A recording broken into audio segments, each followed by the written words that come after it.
On Friday, a foreign tourist in India put up a video on Instagram. She had bruises on her face. She had been gang raped by 7 men during her trip. 23 साल की physiotherapy student Jyoti Singh ने अपने दोस्त के साथ एक सफेद रंग की प्राइवेट बस को बोर्ड किया, जिसमें 6 लोग थे। दोनों उस बस पे चढ़े इस उम्मीद में कि वो बस उन्हें उनके घर पहुंचाने में मदद करेगी। उन दोनों को उस बस में 6 लोगों ने लोहे की रॉड से पीटा, ज्योति सिंह का कई बार रेप किया और उसके प्राइवेट पार्ट्स में फिर उसी रॉड को डाल दिया। कोलकाता के आरजीकर मेडिकल हॉस्पिटल में 31 साल की रेजिडेंट डॉक्टर के रेप और मर्डर केस ने पूरे देश को हिलाकर रख दिया है।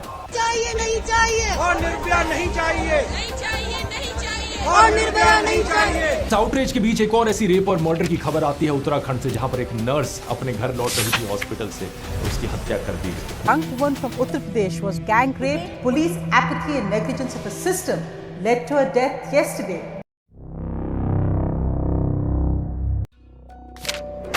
जय हिंद दोस्तों, इस डॉक्यूमेंट्री में हम सिर्फ देश में होने वाले रेप केसेस के बारे में डिस्कस नहीं करेंगे, बल्कि हमारा मेन एम रहेगा हाउ रेपिस्ट थिंक, उसकी साइकोलॉजी क्या होती है, आखिर क्या ऐसे रीजन होते हैं कि एक रेपिस्ट ऐसा हीनियस क्राइम अटेम्प्ट करता है। Who is responsible, society, man, या एक बड़ा कारण माने जाने वाला फैक्ट लड़कियां खुद। ये है मधुमिता पांडे, जो 22 साल की उम्र में तिहाड़ जेल में जाके 122 रेपिस्ट का इंटरव्यू लेती है, ये जानने के लिए कि आखिर रेपिस्ट ऐसा करते क्यों हैं, क्योंकि सिर्फ वही बता सकता है जिसने वो क्राइम किया हो। और ऐसा ही कुछ सैमुअल डी स्मिथी मैन के केस में है, जिन्होंने 1976 में कुछ ऐसा ही इंटरव्यू किया था एक रेपिस्ट की साइकोलॉजी को जानने के लिए। इससे पहले हमें ये समझने की ज़रूरत है कि आखिर इंडिया में ये प्रॉब्लम है कितनी बड़ी। डेटास के अकॉर्डिंग अगर हम 2022 के फैक्ट देखें तो अराउंड 33,516 केसेस रिपोर्ट हुए हैं, जिसमें महिलाओं के साथ कोई ना कोई सेक्सुअल वायलेंस हुआ। अब आप सोचोगे कि ये नंबर तो बहुत बड़ा है, लेकिन ऐसा वास्तव में है नहीं, क्योंकि मैं आपको बता दूं कि India is the most populous country in the world, तो कोई भी क्राइम रेट इंडिया में सबसे ज़्यादा होगा। तो हम पर कैपिटा बेसिस पे एग्रीगेट लेवल पे देखेंगे कि पर 100 या पर 1000 या पर लाख कितना क्राइम हो रहा है, कितना सेक्सुअल वायलेंस हो रहा है और कितने रेप अटेम्प्ट हो रही है। वर्ल्ड बैंक के अकॉर्डिंग अराउंड 30% महिलाएं किसी न किसी प्रकार का सेक्सुअल वायलेंस सहती है। यूनाइटेड नेशंस की 2013 की रिपोर्ट के अकॉर्डिंग हर 1 लाख पॉपुलेशन पर रेप केसेस कुछ इस तरह हैं। US 27, UK 36, Sweden 26 and India only 2.6। इस हिसाब से तो इंडिया में रेप केसेस बहुत कम हैं, बट मेरे दोस्त reality is something else. Hathras case तो आपको याद ही होगा, जिसमें विक्टिम रेप के कुछ घंटों के बाद जब पुलिस में रिपोर्ट लिखाने जाते हैं तो उनकी रिपोर्ट लिखी ही नहीं। रेप हुआ था आपके साथ, कौन कौन थे? नेशनल क्राइम रिकॉर्ड ब्यूरो की एक रिपोर्ट के अकॉर्डिंग अराउंड 85% केसेस इंडिया के अंदर फाइल ही नहीं हुए। मोर ओवर इंडिया में मैराइटल रेप को कंसीडर ही नहीं किया जाता।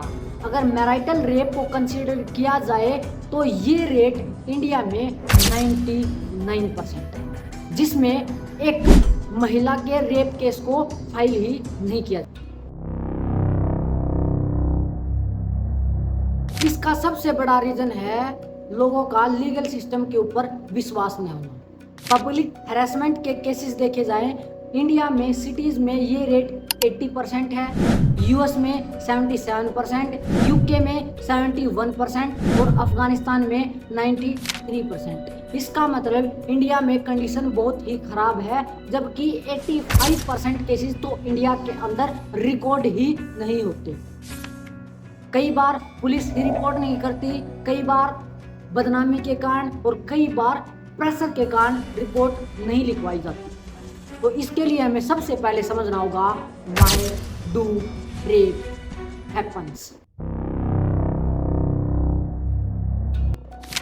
अब आते हैं मधुमिता पांडे और सैमुअल डी स्मिथी मैन की रिसर्च पर। तो उनके अकॉर्डिंग एक रेपिस्ट की 3 प्रोफाइल होती हैं। First one, known person.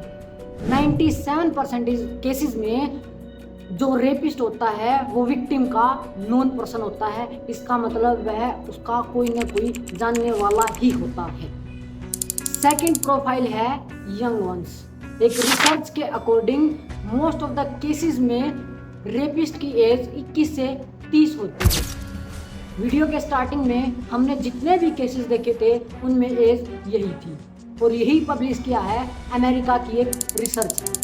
तो इसका मतलब इंडिया अकेला नहीं है और इसका मेन फैक्टर है पीयर प्रेशर, जो कि लड़कों के ऊपर होता है कि उनको अपने दोस्तों को दिखाना होता है कि that they are men and they dominate over a women.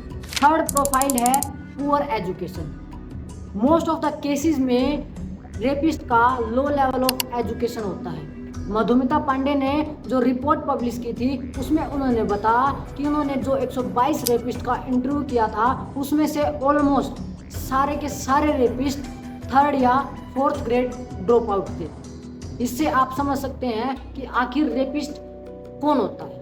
अब एक कारण यह भी होता है कि जिनके पास लो लेवल ऑफ एजुकेशन होता है उनके पास फाइनेंशियल सपोर्ट नहीं होता, जिसकी वजह से आप देखते हैं कि सिर्फ गरीब लोग ही जेल में जाते हैं, क्योंकि उनके पास ना पैसा होता है और ना ही कोई पॉलिटिकल सपोर्ट होता है। जो कि आप देख सकते हैं पुणे पोस्ट केस में, जिसमें एक टीनेजर कार एक्सीडेंट कर देता है और फाइनेंशियल और पॉलिटिकल सपोर्ट होने के बावजूद वह बच जाता है। आपको यह जानकर हैरानी होगी कि most of the cases rapist खुद को रेपिस्ट समझते ही नहीं। मधुमिता पांडे ने जब एक 49 इयर्स ओल्ड रेपिस्ट का इंटरव्यू लिया, उन्होंने एक 5 साल की बच्ची का रेप किया था और उन्होंने बताया कि वो बच्ची कैरेक्टर लेस थी, इसीलिए वो उसको सबक सिखाना चाहता था। रेप के रीजंस को बताने के लिए 2 थ्योरीज सबसे फेमस है। पहली थ्योरी है इवोल्यूशनरी थ्योरी और सेकंड है सोसाइटल थ्योरी। चार्ल्स डार्विन की दी गई इवोल्यूशनरी थ्योरी के अकॉर्डिंग हर ऑर्गेनिज्म अपने जीन को ट्रांसफर करने के लिए बेस्ट पार्टनर ढूंढता है और मेल के केस में एक मेल ढूंढता है 18 से 30 इयर्स ओल्ड की एक female by watching her body posture, जो कि दिखाता है उसकी फर्टिलिटी रेट को। इसीलिए मोस्ट विक्टिम्स इसी एज ग्रुप की होती हैं। बट ये थ्योरी वहाँ गलत साबित होती है, जैसे कि 1992 जहाँ अजमेर के अंदर 250 फीमेल स्टूडेंट्स जो कि 11 से 20 साल की थी, सोफिया सेकेंडरी स्कूल की, जिसमें 11 से 20 साल की 250 फीमेल स्टूडेंट्स का रेप किया गया।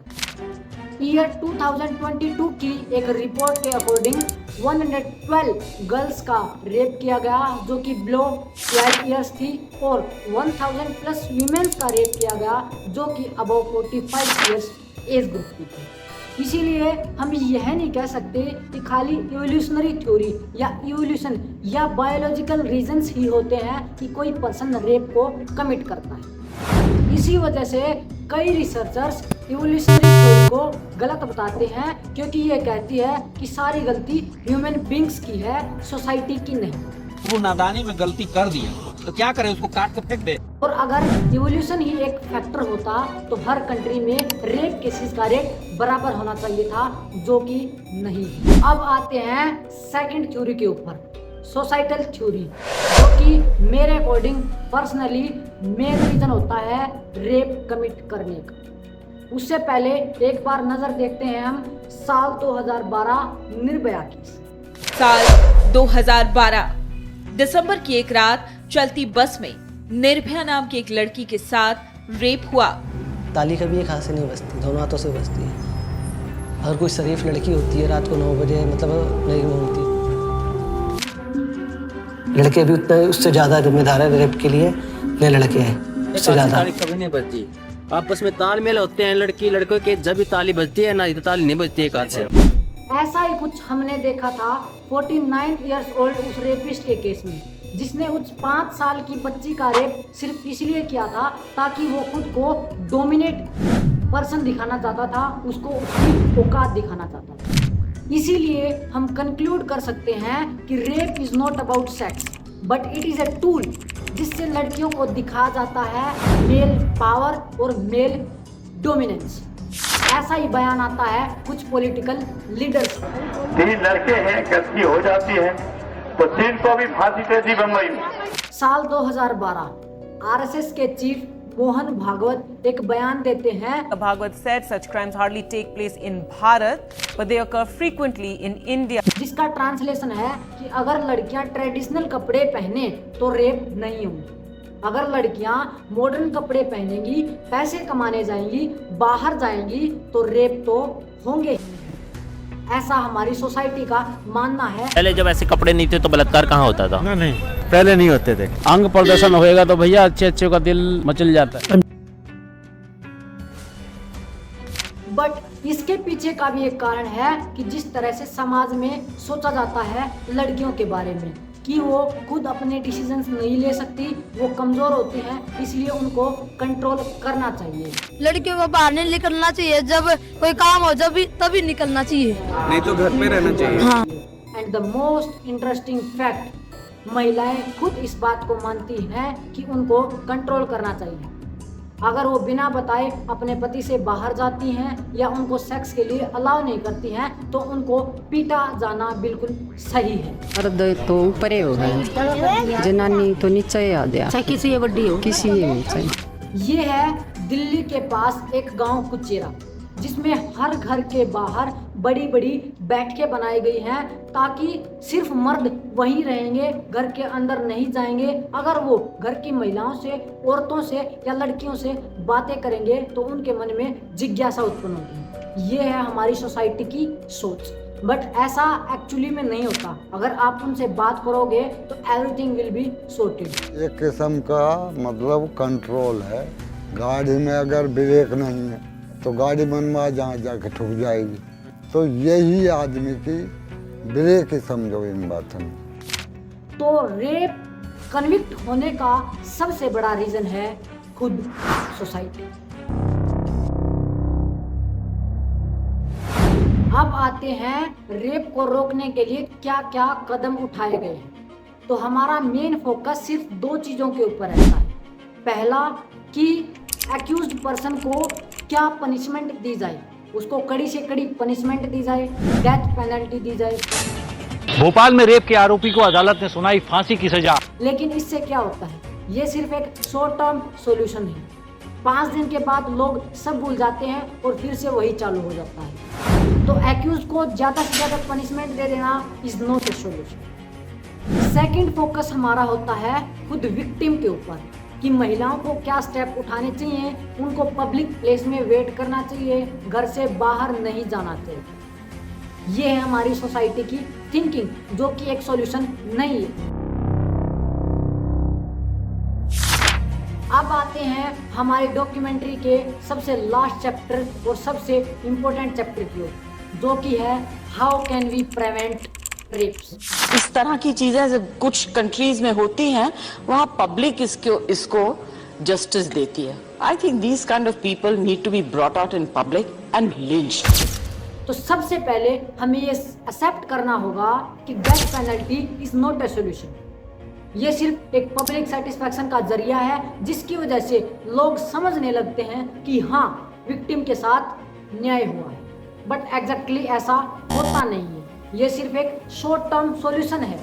रेप्स को रोकने के लिए हमको सोचना होगा लॉन्ग टर्म सॉल्यूशन के। लॉन्ग टर्म सॉल्यूशन के लिए हमारा focus should only not on the rapist, but हमारा मेन फोकस होना चाहिए सोसाइटी की तरफ। एंड हमें ये भी एक्सेप्ट करना होगा कि societal changes can't be done once. तो ये एक लॉन्ग टर्म प्रोसेस होगी और इसको इम्प्लीमेंट करने के लिए हम क्या कर सकते हैं, आइए देखते हैं। As India has most of its population young, तो अगर देश में कोई चेंजेस लेके आ सकता है तो वो है यंग जनरेशन। और यंग जनरेशन ये कैसे कर सकती है, वो है एजुकेशन सिस्टम के ऊपर। एजुकेशन सिस्टम को ऐसा बना दिया जाए कि हर एक व्यक्ति के पास हाई क्वालिटी ऑफ एजुकेशन हो, जिससे वो एथिकल नॉलेज गेन कर सके कि क्या रॉन्ग है और क्या राइट है। इसके लिए एक अच्छा एग्जाम्पल है साल 2013 में ministry of women and child development के द्वारा रिलीज की गई एक शॉर्ट फिल्म कोमल, जो कि है चाइल्ड सेक्सुअल अब्यूज के ऊपर। ऐसी नेशन वाइड कैंपेन्स, ऐसी एथिकल नॉलेज अगर हर व्यक्ति के पास होगी तो अपने आप सोसाइटी चेंज होगी। सेकंड, हमें सुधारना होगा देश का पॉलिटिकल सिस्टम और लीगल सिस्टम, क्योंकि as we are the young generation, कल को हम ही को जाके जज बनना है, हम ही को पुलिस बनना है, हम ही को कोर्ट में जाके बैठना है और हम ही आगे जाके पॉलिटिशियन बनेंगे। और हम खुद अगर हमारे पास हाई क्वालिटी ऑफ एजुकेशन होगी, एथिकल नॉलेज होगी और समझ पाए कि क्या गलत है क्या सही है, तो सोसाइटी कैन बी चेंज, क्योंकि आने वाली सोसाइटी हम खुद ही हैं। ये था हमारी डॉक्यूमेंट्री का last chapter. And one more fact कि rape is the 4th most common crime in the world. तो आशा करता हूँ कि इस डॉक्यूमेंट्री से आपको जरूर कुछ ना कुछ सीखने को मिला होगा। And I request you all that you share this documentary to more and more people, ताकि सबको नॉलेज मिले इस रेप क्राइम के बारे में। जय हिंद।